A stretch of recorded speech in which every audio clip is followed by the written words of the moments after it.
الحمد للہ رب العالمین والصلاة والسلام علی سید الانبیاء والمرسلین۔ ناظرین کرام، السلام علیکم ورحمۃ اللہ وبرکاتہ۔ آپ دیکھ رہے ہیں آئی ڈی ایس کے پلیٹ فارم سے بہت ہی خوبصورت نشریات رحمت رمضان اور اس کا پیارا سیگمنٹ قرآن کی دنیا۔ ہمارے ساتھ تشریف فرما ہے عالمی شخصیت اور عالمی مبلغ اسلام، بہت ہی محبت والی شخصیت اور بہت علمی شخصیت، حضرت علامہ مولانا مفتی سلمان احمد اظہری صاحب۔ السلام علیکم ورحمۃ اللہ وبرکاتہ۔ وعلیکم السلام ورحمۃ اللہ تعالی وبرکاتہ۔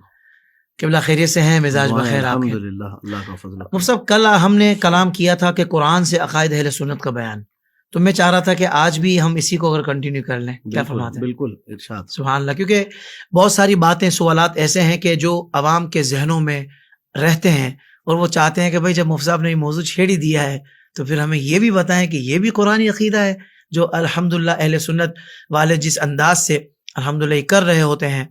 تو آئیے گفتگو کو آگے بڑھاتے ہیں، اور ناظرین کرام انشاءاللہ مجھے امید ہے کہ اگر آپ نے ان باتوں کو بغور سنا تو آپ اس قابل بھی ہو جائیں گے کہ اپنا عقیدہ تو درست ہو ہی جائے گا، اپنا عقیدہ تو مستحکم ہو ہی جائے گا، مگر دوسروں کو بھی انشاءاللہ آپ ان باتوں پر قائل کرنے والے ہو جائیں گے ان کلپس کے ذریعے۔ اللہ تبارک و تعالی ہم سب کو عمل کرنے کی توفیق عطا فرمائے۔ مفتی صاحب، میں چاہتا ہوں کہ یہ جو اہل سنت والے احباب ہیں، یعنی ہم لوگ جو ہیں تبرکات سے بھی استفادہ کرتے ہیں اور اولیاء کرام سے استعانت بھی طلب کرتے ہیں، تو کیا یہ عقیدہ بھی قرآن میں موجود ہے؟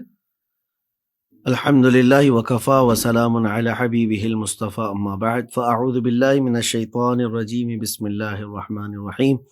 اللہم صل وسلم علی سیدنا محمد وآلہ وصحبہ وبارک وسلم صلاۃ دائمۃ سرمدا ابدا۔ بالکل، جب اہل سنت و جماعت کے ذمہ دار کرتے ہیں تو پھر قرآنی عقیدہ ہی ہے۔ واہ واہ واہ۔ تبرکات سے استفادہ کی بات آپ نے کی ہے، جی، تو قرآن پاک میں موجود ہے آلریڈی تبرکات سے استفادہ کیسے ہوا ہے۔ یہ تو بات ہوئی کہ ہم تو امتی ہیں، دو نبیوں کا ذکر ہے سورہ یوسف میں۔ ارے واہ۔ حضرت یعقوب علیہ السلام باپ ہے، حضرت یوسف علیہ السلام بیٹے ہیں۔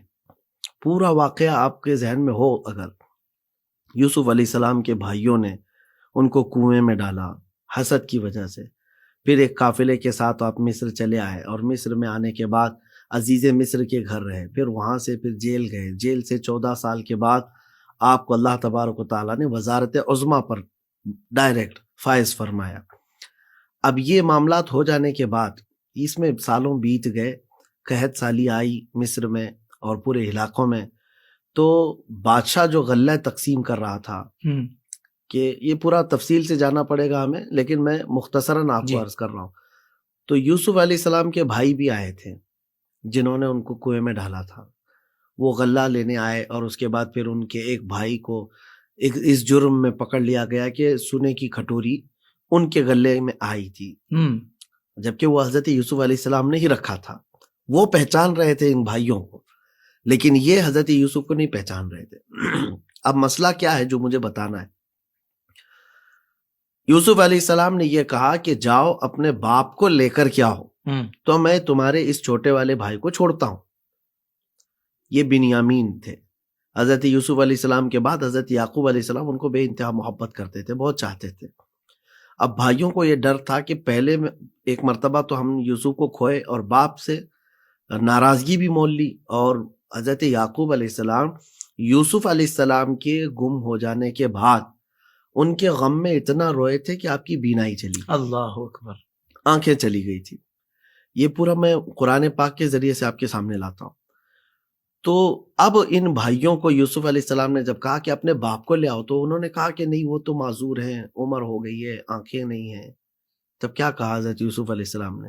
اس طرح سے لاؤ، اس طرح سے لاؤ، کچھ نہیں، بلکہ اپنا جبہ اتار کر کے دیا کہ یہ لے جاؤ اور جا کر کے اپنے باپ کے چہرے پر یہ جبہ ڈال دینا۔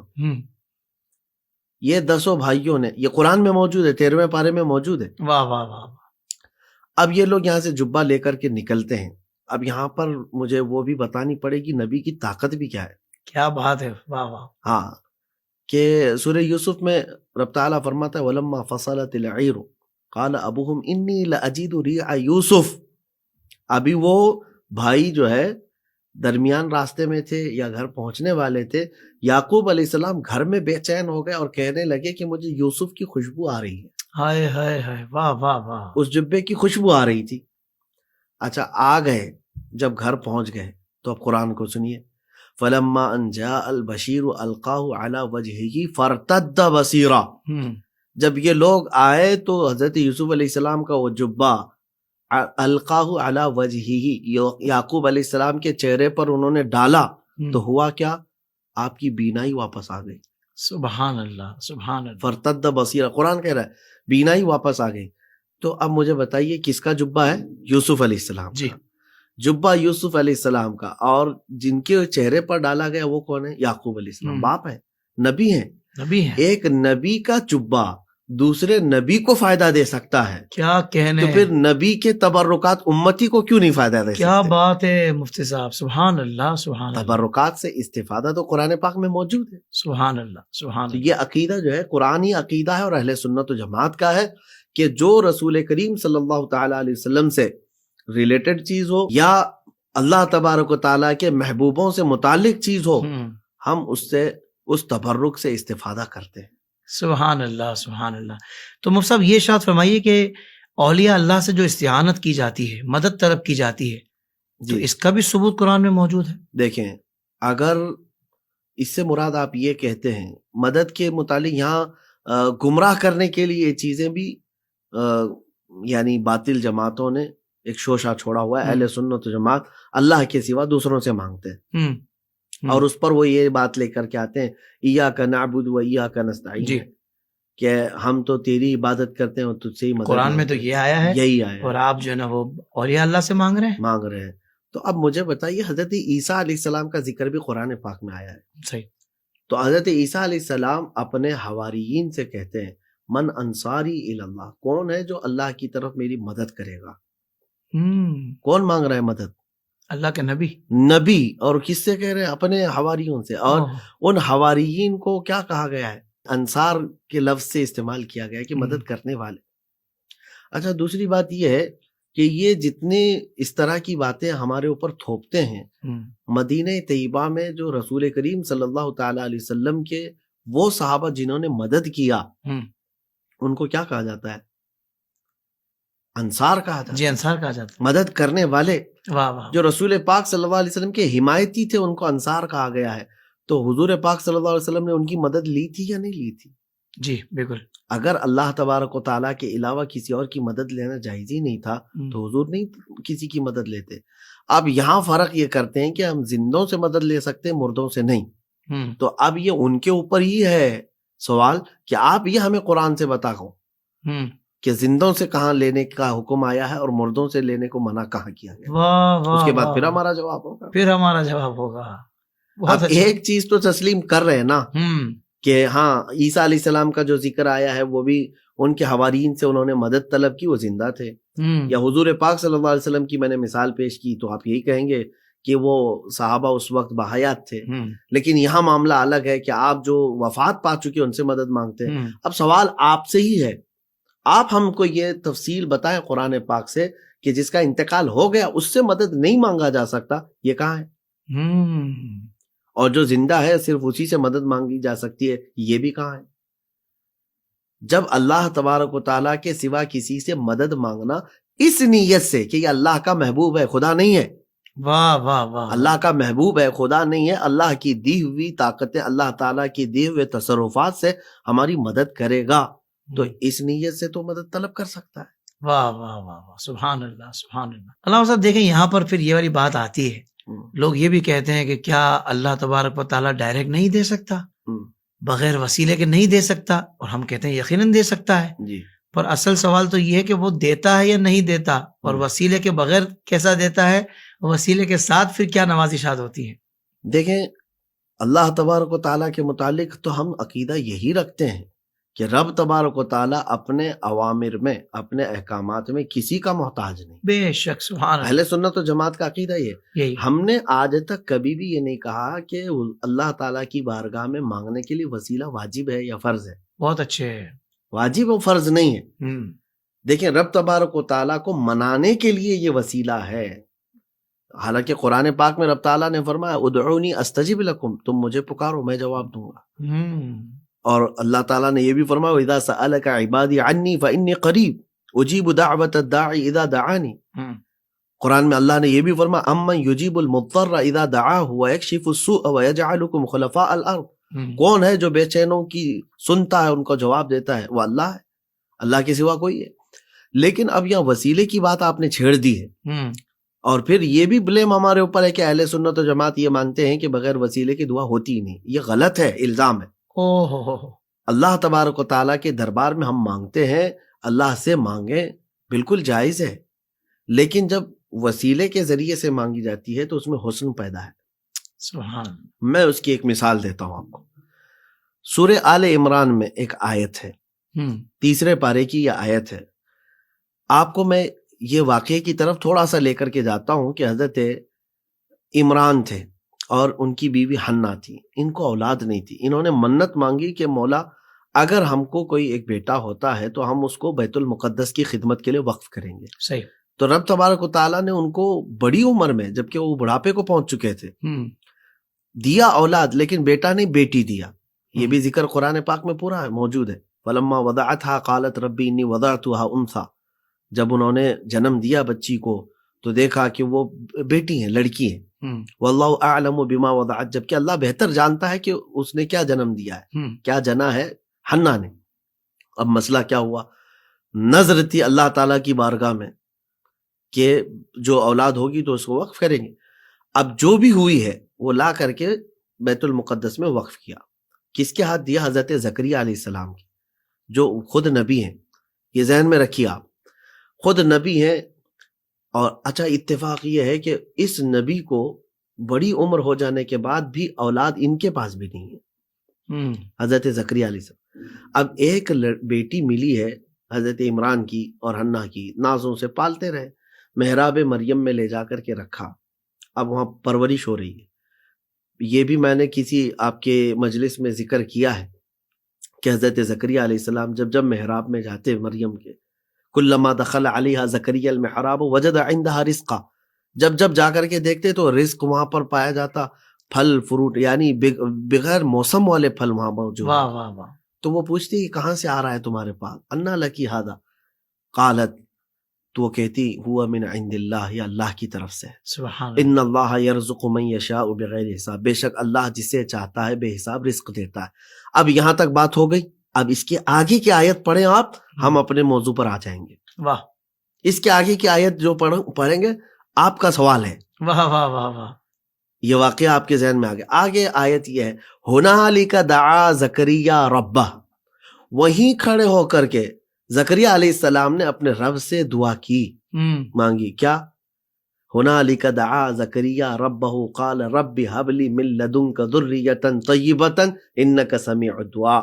اے مولا مجھے بھی تو نیک اولاد دے دے، مجھے نیک اولاد دے دے، بے شک تو دعاؤں کو سننے والا ہے. اب سوال یہ پیدا ہوتا ہے، زکریا علیہ السلام اللہ کے نبی، اللہ کے نبی، اور پوری مسجد بیت المقدس، واہ واہ واہ، لیکن ذکر قرآن میں ہنالکا، جہاں بی بی مریم بیٹھی تھی وہاں کھڑے ہو کر کے دعا کیا. اس میں کیا نکتہ ہے؟ اس میں کیا وجہ ہے کہ زکریا علیہ السلام ویسے اللہ کے نبی ہیں، کیا ان کی دعا قبول نہیں ہو رہی تھی؟ اللہ، کیا وہ براہ راست رب تبارک و تعالیٰ کی بارگاہ میں اپنی ہی محراب میں کھڑے ہو کر کے نہیں مانگتے؟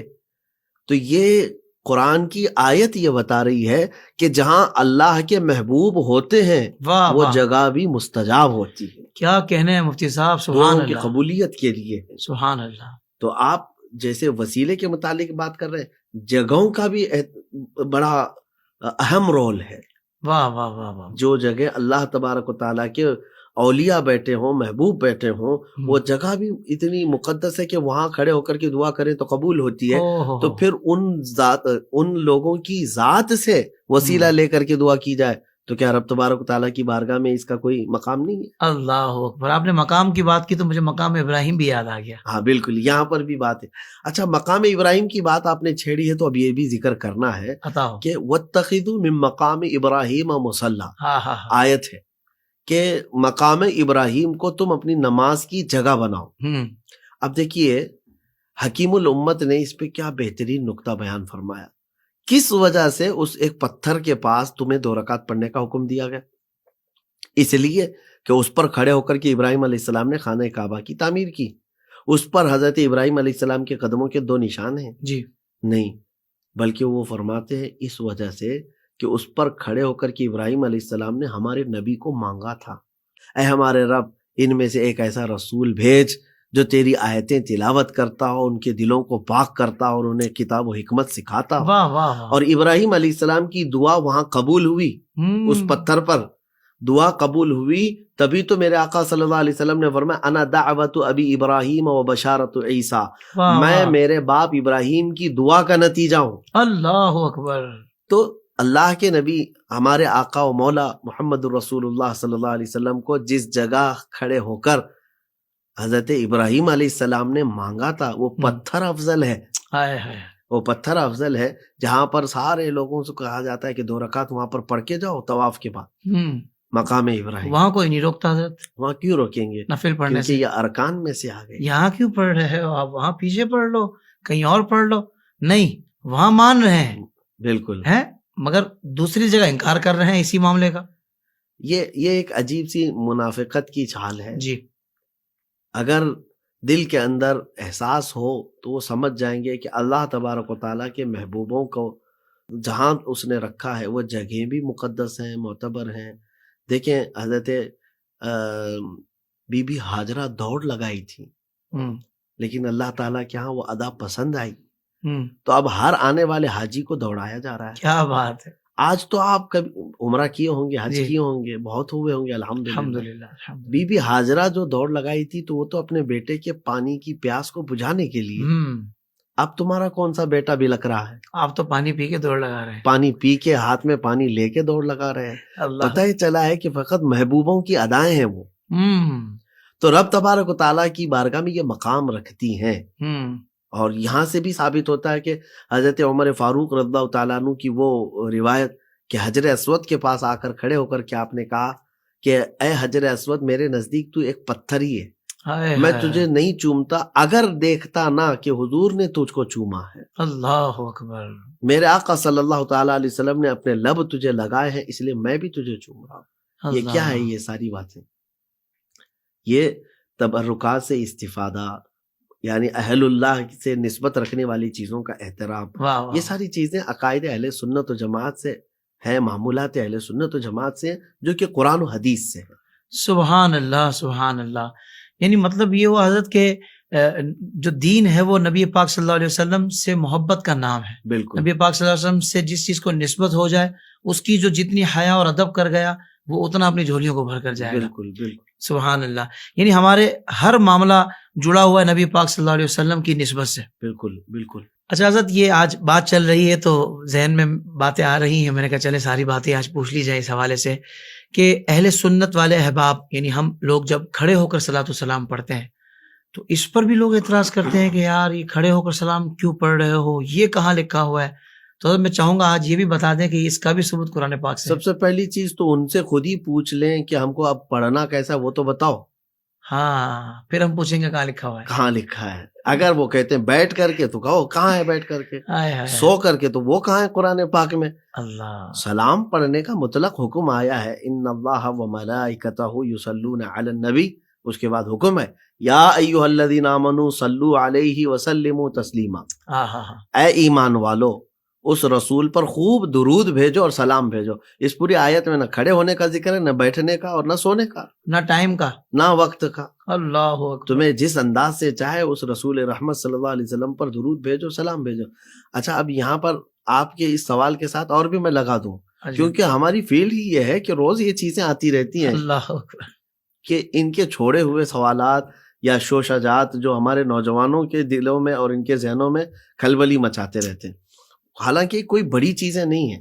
ہمارا نوجوان اگر پڑھ لکھ لے، کچھ عقائد کو اور معمولات کو سمجھ لے، علم سے یہ دوستی بھی نہیں کرتا اور پھر ان کے لائے ہوئے سوالات کو بہت بڑا ہوا بنا کر کے لے کے آتا ہے. پڑھا لکھا ہو تو وہ تو یوں چٹکی میں نکال دے گا کہ حضور پاک صلی اللہ تعالیٰ علیہ وسلم کے. اب میں آپ کو بتاتا ہوں، ایک ہمارا شاگرد ہی ہے تو رسول کریم صلی اللہ تعالیٰ علیہ وسلم کے دربار میں ان کی حاضری تھی، تو وہ ہاتھ باندھ کر کے سلام پیش کر رہا تھا. تو ظاہر سی بات ہے جن کو تکلیف ہے، پیٹ میں مروڑ ہے، درد ہے، آئے اور کہا کہ ہاتھ چھوڑو، ہاتھ نکالو، ہاتھ نکالو اور سلام، تم کو سلام پڑھنا ہے نا، سلام پڑھو، سلام کرنا ہے، سلام کرو. تو اس نے ہاتھ چھوڑا اور کہا کہ باندھنے کو کیوں منع کیا تم نے؟ کہا کہ نہیں، وہ تو عبادت کی کیفیت ہے، نماز کی کیفیت ہے، نماز کی کیفیت رسول کے لیے تم کیسے کر سکتے ہو؟ تو سوال یہ عام نوجوان کے لیے تو بڑا وہ ہے. تو اس نوجوان نے کہا اچھا وہ نماز کی کیفیت تھی، اور ہاتھ چھوڑ کر کے کھڑا ہونا، رکوع کے بعد جو کھڑے ہوتے وہ بھی تو نماز کی کیفیت ہے. اللہ اکبر. جب رکوع سے کھڑا ہوتا ہے تو یہ بھی نماز کی کیفیت ہے. نماز کی کیفیت ہے. اچھا چلو میں بیٹھ کر کے پڑھتا ہوں، قاعدے میں چلا جاؤں تو یہ بھی تو نماز کی کیفیت ہے. سجدہ نہیں کرتا، رکوع نہیں کرتا، لیکن اگر دو زانو بیٹھ جاؤں تو یہاں پر بھی تو نماز کی کیفیت ہے. تو ان لوگوں کو، ظالموں کو، صرف اتنی بات سمجھنے کی ضرورت ہے کہ نیت کا تو عمل دخل ہے. یہ بندہ رسول رحمت صلی اللہ علیہ وسلم کے دربار میں عبادت کی نیت سے ہاتھ نہیں باندھا ہے، تعظیم کے لیے ہے. سبحان اللہ، سبحان اللہ. اور اس کی نیت نہ ہی عبادت کرنے کی ہے، نہ حضور کو وہ خدا کا درجہ دیتا ہے، اور نہ ہی حضور کو معبود سمجھتا ہے. بے شک حضور صلی اللہ تعالیٰ علیہ وسلم کی تعظیم کے لیے اگر ہاتھ باندھا تو اس میں برائی کیا ہے؟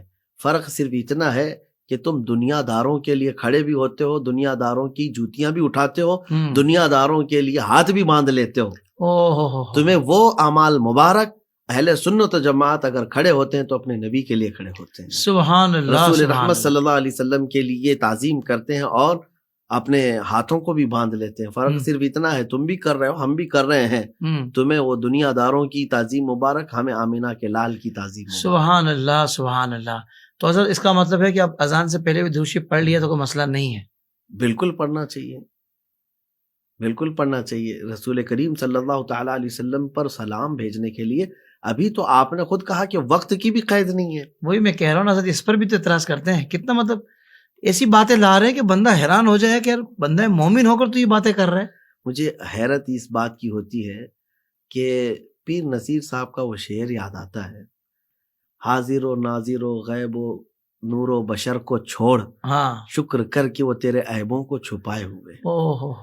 وہ رسول گرام وقار صلی اللہ تعالیٰ علیہ وسلم جو تیرے لیے گن گن کر کے راتوں میں نہیں کھڑے ہوئے، بے حساب راتیں ہیں جو تیری مغفرت کے لیے اللہ کی بارگاہ میں مانگتے تھے. اللہ، امتی امتی کہتے رہے، اور اس امتی کو دیکھو آج اتنا ڈھیٹ ہو گیا، حضور پر درود پڑھنے کے لیے بھی تو وقت کی تعین پوچھ رہا ہے کہ اس وقت نہیں پڑھنا چاہیے، اس وقت نہیں پڑھنا چاہیے. تمہاری پوری زندگی بھی وقف کر دو نا درود پاک پڑھنے کے لیے حضور کے، تب بھی بہت کم ہے.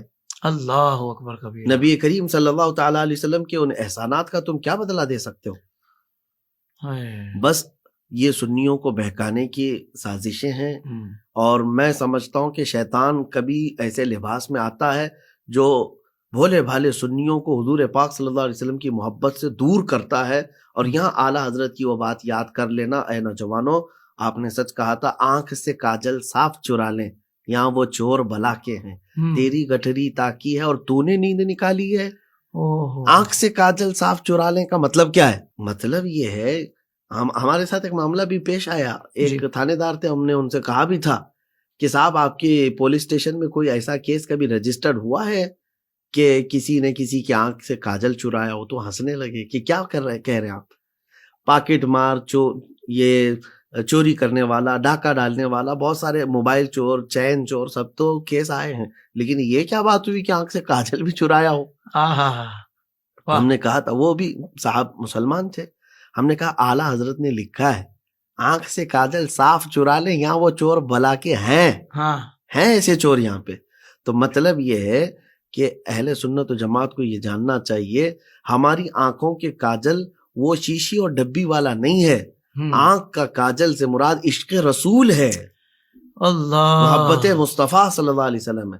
اور یہ چرانے والے چور گھوم رہے ہیں اور یہ نکال لے جائے گا اور تجھے خبر بھی نہیں ہوگی، اور تجھے جاگتے رہنا ہے. جب چور اس طرح کے ہیں تو پھر تیری گٹھری تاکی اور تو نے نیند نکالی ہے. اللہ اکبر. تو میں اہل سنت و جماعت تمام نوجوانوں سے یہی کہوں گا کہ ان بحثوں میں نہ جائیں. اچھا، خلاصہ کلام کی طرف ہم آتے ہیں. جی حضور.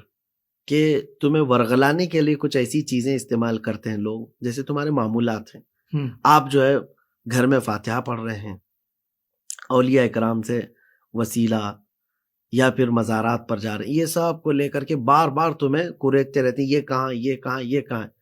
ان کے جواب میں بس بات اتنی ہے کہ ہم نے ان کو عقیدہ نہیں ہے، یہ معمولات ہیں، یہ معمولات ہیں۔ ہاں، قرآن پاک کی تلاوت کرنے کا کوئی آپ نے یہ کہاں سے بنا لیا ہے کہ گھر میں فاتحہ پڑھیں گے تو وہ الگ ہو جائے گا اور تلاوت کریں گے تو الگ ہو جائے گا؟ قرآن کی تلاوت ہے۔ سبحان اللہ۔ تو ان تمام باتوں کو لے کر کے نوجوان جو ہے نا وہ پریشان جو ہوتا ہے، کشمکش کا شکار ہوتا ہے۔ تو میں ان نوجوانوں سے کہوں گا جو آج فی زمانہ واٹس ایپ میں مناظرے کر رہے ہیں، فیس بک پہ مناظرے کر رہے ہیں، اور پھر ہم کو رات کے 2 3 بجے بھی فون کر کے اٹھا دیتے ہیں کہ حضرت فلاں صاحب نے جو ہے نا یہ سوال کر دیا ہے، اہل سنت و جماعت سے ہو تم، اور تمہارا یہ کہاں ہے عقیدہ، اور یہ بیٹھے کہاں ہیں، نکڑ پہ بیٹھ کر کے بحث کر رہے ہیں۔ اللہ، میں ان نوجوانوں سے کہتا ہوں جو مناظر ہیں، زیادہ مناظرے کرنے کا شوق ہے تو پورا اصولی عالم بن جاؤ، پورے کے پورے بن جاؤ بھائی، بغیر ڈاکٹری کیے ہوئے سرجری اچھی چیز نہیں ہے۔ بہت اچھے، واہ واہ واہ۔ اگر آپ کسان کو ڈاکٹر یعنی آپریشن تھیٹر میں کھڑا کر دیں گے تو وہ اپنے پھاوڑے سے تو پھر پیٹ ہی پھاڑے گا، او ہو، آپریشن نہیں کرے گا۔ تو جس کی جو فیلڈ ہے وہ کرنا چاہیے۔ نوجوانوں، اب تمہاری فیلڈ یہ نہیں ہے کہ تم حاضر و ناظر پر بحث کی جوابات دو، اور علم غیب کے متعلق اور یہ تمام۔ اگر علم ہے تو ٹھیک ہے، علم حاصل کرو، اور ان تمام چیزوں کو آج جو ورغلانے کے لیے چیزیں لائی جا رہی ہیں اس زمانے میں نوجوانوں سے یہ کہتا ہوں کہ تم فرض اور واجب سیکھ لو، حرام ناجائز سیکھ لو، کفر اور ایمان سیکھ لو، اسی پر تمہاری زندگی مکمل ہو جائے گی۔ واہ واہ واہ واہ واہ، کمال کمال۔ جو چیزیں تمہاری ضروریات ہیں زندگی کی وہ تو سیکھتے نہیں، تو باقی دوسری باتوں کی طرف تم چل پڑتے ہو۔ اور بلکہ اب تو ایسا ہوا کہ فروعیات میں بھی بہت سارے لوگ اپنے آپ کو اس طرح سے مصروف کر کے رکھے ہیں کہ وہ اصول کی طرف نہیں آتے۔ اللہ اکبر۔ حلال حرام سیکھو، ناجائز اور حرام کیا ہے، حلال و حرام، فرض اور واجب تمہارے لیے کیا ہے، کفر و شرک کیا، ایمان کیا ہے، یہ چیزیں سیکھ لے گا تو وہ اپنی زندگی نکال لے جائے۔